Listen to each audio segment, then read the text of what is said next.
अगर आपके arms 14.5 inches से ज़्यादा सरकमफ्रेंस के हैं तो वो एवरेज से ऊपर कंसिडर किए जाते हैं। सिर्फ कुछ इंचेस मसल ऐड करने से आप स्ट्रॉन्गर, फिटर और ज़्यादा अट्रैक्टिव लगते हो। एक सर्वे के हिसाब से जो 100 कॉलेज एज लड़कियों के साथ किया गया था, उन्होंने आर्म्स को सबसे बड़ा टर्न ऑन कहा। स्ट्रॉन्ग और डिफाइंड आर्म्स हर आउटफिट में दिखते हैं, चाहे आप टी शर्ट पहन लो, लॉन्ग स्लीव टी शर्ट या स्वेटर। आज मैं आपको 5 बेस्ट टिप्स दूंगा जिससे आप अपने आर्म्स में जल्दी मसल साइज बढ़ा सकते हो। सबसे पहले मैं एक specific step by step plan दूंगा जो आज से अपने आर्म्स वर्कआउट के लिए यूज़ कर सकते हो। वीडियो में आगे बढ़ने से पहले इस चैनल को सब्सक्राइब करना मत भूलना, और वीडियो अच्छी लगे तो इसको लाइक कर देना, और बहुत ज़्यादा अच्छी लगे तो शेयर भी ज़रूर कर देना। ये मेथड गारंटेड है कि आपके आर्म्स को बड़ा बनाएगा और इसका बेस एक सिंपल और इफ़ेक्टिव स्ट्रैटेजी है जो लोग प्रॉपरली यूज़ नहीं करते, सुपर सेट्स। अगर आप सुपर सेट्स के बारे में नहीं जानते तो ये एक ऐसा मेथड है जिसमें आप 2 सेट्स बैक टू बैक करते हो बिना ब्रेक लिए।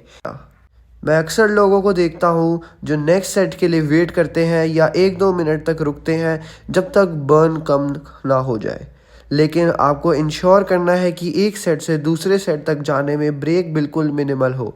स्पेसिफिक सुपर सेट जो मैं रिकमेंड करता हूँ स्टार्ट करने के लिए, shoulder width grip standing barbell curls को कंबाइन करो सीट ग्रिप इजी बार प्रीचर कर्ल्स के साथ। स्टैंडिंग बारबल बाइसेप कर्ल्स के लिए आपको एक ऐसे वेट को यूज़ करना होगा जो 8 to 10 रेप्स तक फेल होने के लिए काफ़ी हो। फिर सीटेड प्रीचर कर्ल्स के लिए लाइट वेट का यूज़ करें, लेकिन टारगेट करें 20 रेप्स। लेकिन ध्यान रहे कि वेट उतना चैलेंजिंग हो कि आप मुश्किल से 20 रेप्स पूरे कर पाएँ। आप फेलियर पे 20th रेप या उससे पहले पहुंचने चाहिए। सुपर सेट कंप्लीट होने के बाद 2 to 3 मिनट्स का ब्रेक लें और इन दोनों एक्सरसाइजेस को 3 सेट्स के लिए रिपीट करें। उसके बाद ऑल्टरनेटिंग स्टैंडिंग डंबल कर्ल्स करें ईच साइड के लिए 10 रेप्स और इसे सुपर सेट करें आउटवर्ड डंबल कर्ल्स के साथ जो 20 रेप्स के लिए होंगे। आउटवर्ड डंबल कर्ल्स करने के लिए बस अपने एल्बोज को टाइट रखो अपने बॉडी के पास और अपने फोरआर्म्स और हैंड्स को बॉडी से आउटवर्ड रोटेट करो। फिर उसी डायरेक्शन में कर्ल्स परफॉर्म करो। नेक्स्ट ट्राइसेप्स के लिए हैवी स्कल क्रशर्स 10 रेप्स को डायमंड या क्लोज ग्रिप पुशअप्स 20 रेप्स के साथ सुपर सेट करना है। इसके 3 सेट्स के बाद dumbbell behind the head tricep extensions 10 reps को सुपर सेट करो 2 arm dumbbell kick backs 20 reps के साथ। और फाइनली लास्ट एक्सरसाइज में heavy cable bicep curls 10 reps को सुपर सेट करो heavy cable tricep extensions 10 reps के साथ। ये सिंपल स्ट्रक्चर पूरा वर्कआउट बनाएगा। स्क्रीन पे जो वर्कआउट लॉग दिख रहा है उसका स्क्रीनशॉट अभी ले लो। इस वर्कआउट के इफेक्टिव होने का एक बड़ा रीज़न है प्रोग्रेसिव ओवरलोड।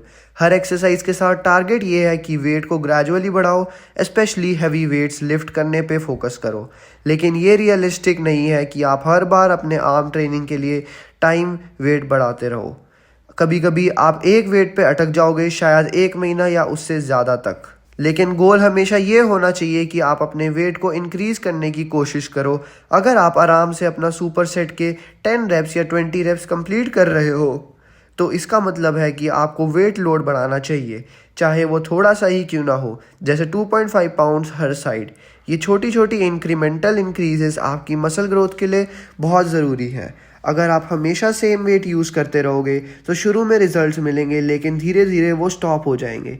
कंसिस्टेंट रिजल्ट्स तभी आएंगे जब आप अपनी वर्कआउट इंटेंसिटी को बार बार पुश करोगे। कई लोग अपने आर्म्स को बाकी मसल्स जैसे चेस्ट, बैक और लेग्स से अलग ट्रीट करते हैं, लेकिन सच ये है कि आर्म्स के लिए भी उतना ही ज़रूरी है कि आप अपने आप को फेलियर तक पुश करो और वेट लोड बढ़ाओ, जैसे आप बेंच प्रेस, स्क्वाट्स और डेडलिफ्ट्स के लिए करते हो। बाइसेप कर्ल्स और ट्राइसेप एक्सटेंशंस में भी आपको वेट ग्रेजुअली इंक्रीज करना चाहिए। मैं चाहता हूँ कि आप ये याद रखो कि हैवियर वेट लिफ्ट करना इतना इम्पॉर्टेंट है कि मैं आपको थोड़ा रेप्स कम करने को कहूँगा, जैसे सिर्फ 7 to 8 रेप्स करना अगर आप फेलियर हिट करते हो। अगर आप आराम से हर सेट में 10 रेप्स कर रहे हो, इसका मतलब है कि आपका वेट काफ़ी नहीं है और आपको उसे बढ़ाना चाहिए। जैसे जैसे सेट्स आगे बढ़ेंगे और फैटीग आएगी, आपके रेप्स गिरने चाहिए। अब चलते हैं एक और इम्पॉर्टेंट की तरफ जो आपकी ग्रोथ इंश्योर करेगा, जो है डाइट।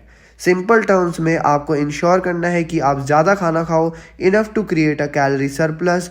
इसका मतलब ये नहीं है कि आप जंक फूड से अपनी डाइट भर लो, और ये भी नहीं है कि आप इनफाइनाइट कैलोरीज कंज्यूम कर सकते हो, क्योंकि उससे आपके बॉडी फैट बढ़ने के चांसेस ज़्यादा है। अपने डेली कैलोरीज का आइडिया लगाने के लिए अपने बॉडी वेट को 15 से मल्टीप्लाई करो। ये आपको आपकी मेंटेनेंस कैलोरीज का नंबर देगा। फिर उसमें हर दिन 300 to 500 कैलोरीज ऐड करो और अगले कुछ हफ्तों में इसे एडजस्ट करो। अगर आपका वेट नहीं बढ़ रहा तो कैलोरीज बढ़ाओ, अगर बॉडी फैट ज़्यादा बढ़ रहा है तो कैलोरीज घटाओ। बॉडी फैट को कंट्रोल में रखने के लिए healthy sources of protein, carbs और फैट्स खाना ज़रूरी है। मसल बिल्ड करने के लिए मेरी फेवरेट फूड्स हैं ground turkey, chicken tenders, fish, lean, ground beef, cottage cheese, brown rice, oats, sweet potatoes, green vegetables, avocados, nuts और हेल्दी ऑयल्स जैसे ऑलिव, कोकोनट और एवोकाडो ऑयल। इस तरह की क्लीन बल्किंग डाइट के साथ बॉडी फैट गलत तरीके से बढ़ना मुश्किल हो जाता है, जबकि टेक्निकली मसल आप 1 to 2 मील्स के साथ भी बिल्ड कर सकते हो। स्टडीज़ दिखाती हैं कि प्रोटीन इनटेक को पूरे दिन इवनली डिस्ट्रीब्यूट करना बेस्ट होता है। इस बात को ध्यान में रखो। मसल को एफिशिएंटली ऐड करने के लिए मैं रिकमेंड करता हूँ कि आप दिन में कम से कम 3 to 4 आइडली मील्स लो और हर मील में प्रोटीन इवनली डिस्ट्रीब्यूट करो। प्रोटीन का एग्जैक्ट अमाउंट कैलकुलेट करने के लिए अपने बॉडी वेट के हर पाउंड के लिए 0.73 ग्राम्स ऑफ प्रोटीन रखना शुरू करो। फिर इस प्रोटीन के ग्राम्स को 4 से मल्टीप्लाई करो, क्योंकि 1 ग्राम प्रोटीन में 4 कैलोरीज होती हैं, और इसे अपनी टोटल डेली कैलोरीज में से सब्ट्रैक्ट कर दो। जो कैलोरीज बची हैं उन्हें कार्ब्स और फैट्स के बीच इवनली डिवाइड कर सकते हो, या अपनी फूड प्रेफरेंस के अकॉर्डिंग एक चीज़ पर ज़्यादा फोकस कर सकते हो। अगर आप अपनी लेफ़्ट ओवर कैलोरीज को इवनली डिवाइड करना चाहते हो तो सबसे पहले उन कैलोरीज को 2 से डिवाइड करो और फिर उस नंबर को 9 से डिवाइड करो, ताकि आपके डेली फैट के ग्राम्स निकल आए। बाकी जो बचा है उसे 4 से डिवाइड करो ताकि आप कार्ब्स के ग्राम्स मिल जाए। अगर ये सब कैलकुलेशन कॉम्प्लेक्स लग रहा हो तो आप ऑनलाइन कैलकुलेटर का यूज़ कर सकते हो। गूगल पर बल्किंग मैक्रो कैलकुलेटर सर्च करो। ये बहुत ज़रूरी है कि आप ये कैलकुलेशन करो, क्योंकि बिना सही न्यूट्रिएंट्स के आप अपनी आर्म्स के साइज़ में असर नहीं देखोगे। एक और इम्पॉर्टेंट चीज़ ये है कि अपने आर्म्स को वीक में से कम 2 बार ज़रूर ट्रेन करो। आपका वर्कआउट शेड्यूल में एटलीस्ट 2 आर्म स्पेसिफिक डे होने चाहिए जिसमें आप बाइसेप्स और ट्राइसेप्स पर फोकस करो। अगर चाहो तो इसके साथ थोड़े शोल्डर एक्सरसाइजेस भी ऐड कर सकते हो, जैसे ओवरहेड प्रेसेस और लैटरल रेजेस। आप अपने सेकेंड आर्म डे पर वही बाइसेप और ट्राइसेप्स एक्सरसाइजेस कर सकते हो जो पहले दिन करते हो, लेकिन बेटर होगा अगर आप उनमें कुछ वेरिएशंस लाए।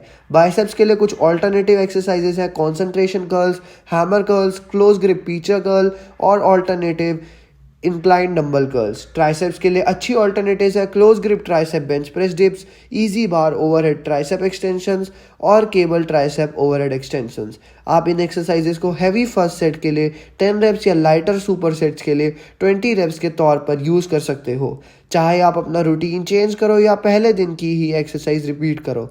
साइंस प्रूव करती है कि आर्म्स को वीक में 2 बार ट्रेन करना एक बार ट्रेन करने से ज़्यादा बेहतरीन रिजल्ट्स देता है। ये इस वजह से होता है क्योंकि muscle protein synthesis arm training के बाद 2-3 दिन तक ही होती है। अगर आप आर्म्स को सिर्फ एक बार ट्रेन कर रहे हो तो उस वीक के बाकी 4 दिन आपके मसल्स ऑप्टिमली स्टिमुलेटेड नहीं होंगे। 2 दिन का स्केड्यूल रखो और उन्हें 3-4 दिन के गैप के साथ पोजीशन करो ताकि ग्रोथ मैक्सिमम हो।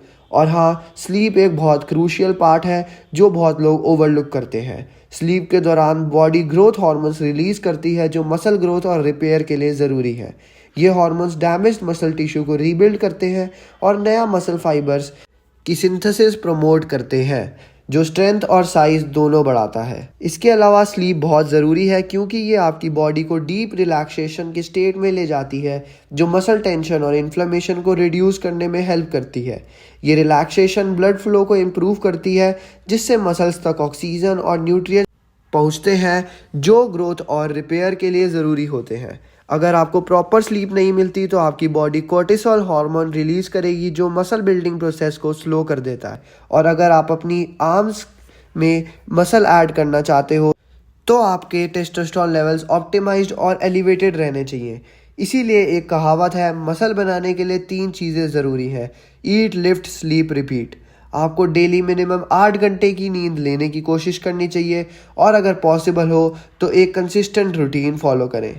हर रात एक ही टाइम पर सोना और सुबह एक ही टाइम पर उठना बहुत हेल्पफुल होता है रेस्टफुल स्लीप इंश्योर करने के लिए। तो बस ये सब टिप्स आपको हेल्प करेंगे। आई होप आपको ये वीडियो पसंद आई होगी।